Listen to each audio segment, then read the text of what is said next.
Hey guys, welcome back to our channel.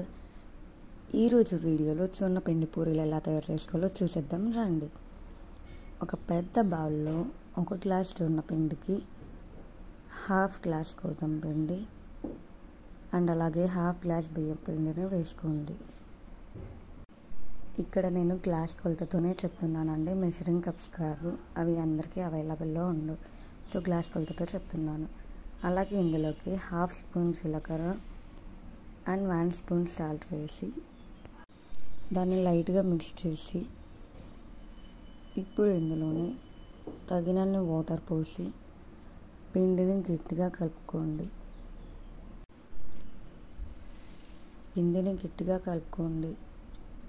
ఇక్కడ ఏమవుతుందంటే పిండి గట్టిగా ఉండడం వల్ల ఆయిల్ అనేది ఎక్కువ అబ్జర్వ్ చేయదు. ఒకవేళ పిండి అనేది మీరు కొంచెం సాఫ్ట్గా అలాగనే కలుపుకుంటే ఆయిల్ అనేది ఎక్కువ అబ్జర్వ్ చేసుకుంటుంది అండ్ మనం ఆ పూరి పట్టుకున్నప్పుడు కూడా ఎక్కువ ఆయిలీగా అనిపిస్తుంది అనమాట. ఇలా మీకు వీడియోలో చూపించిన విధంగా పిండిని గట్టిగా కలుపుకొని పక్కన పెట్టుకోండి.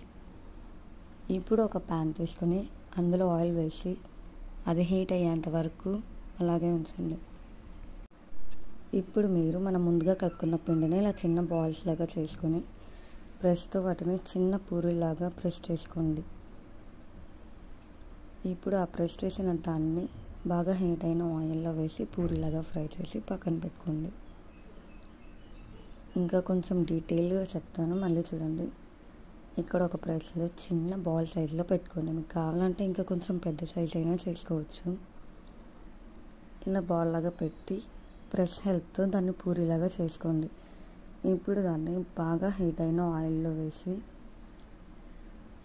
ఒక 5 సెకండ్స్ వదిలేయండి.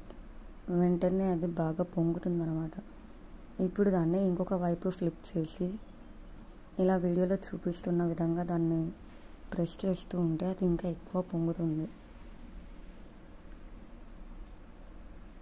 చూసారు కదండి, బాగా పొంగింది. ఇప్పుడు ఇలా గోల్డెన్ బ్రౌన్ కలర్ వచ్చిన తర్వాత దాన్ని ఇంకో సైడ్ ఫ్లిప్ చేసి సేమ్ ఇలాగే ఒక 3 to 5 సెకండ్స్ ఉంచితే దాన్ని బాగా ఫ్రై అవుతుంది. ఇప్పుడు ఇలా ఫ్రై అయిన వాటిని ఒక స్ట్రైనర్లో 2 to 3 మినిట్స్ వేస్తే అస్సలు ఆయిల్ అబ్జర్వ్ చేసుకోదు. నెక్స్ట్ మీరు దాన్ని ఒక సర్వింగ్ బౌల్లో పెట్టి సర్వ్ చేయండి.